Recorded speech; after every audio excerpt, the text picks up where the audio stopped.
Yeah. My name is Catherine Matias-Briggs, and I'm a physical therapist. I am certified in functional manual medicine, and its use for treating patients with headaches, tinnitus, head, neck, and jaw problems, and spinal problems.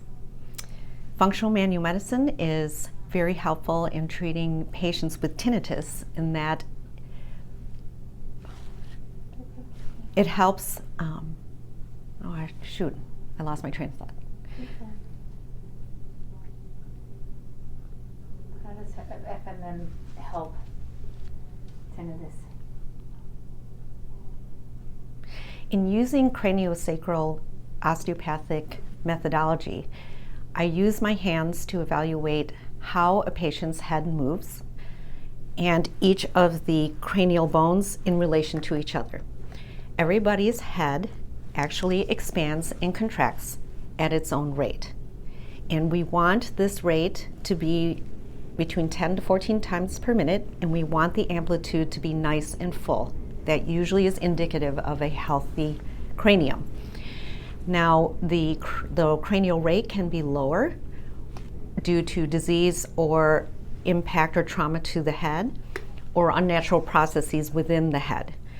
And what I do is evaluate how well these bones are working together and whether or not the cranium is symmetrical left and right and front and back.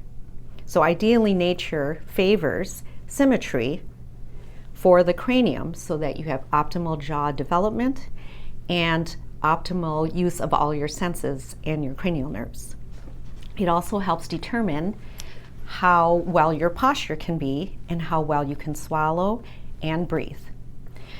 Typically, patients who present with tinnitus typically have a compressed skull, and they have certain patterns of dysfunction that accompany symptoms like headaches and, I guess I don't know where I'm going with this. No, just tinnitus.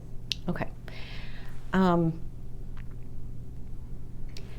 Typically, patients who have tinnitus present with a degree of compression in their skull, and that can be linked also to improper and imbalanced dental occlusion or grinding, and this constant compression with the grinding transmits itself to the rest of the head so that the head ends up not having a full cranial rhythmic impulse that nature likes.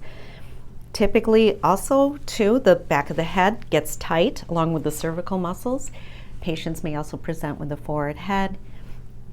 And so by helping the cranial bones to move more symmetrically and at their fullest range of motion, we can get and create a better environment for the cranial nerves to operate and all your senses to, I don't know what I'm saying. How do we decompress the ringing? How do we decompress, how we reduce the ringing? That's all they care about, Okay. right? Right.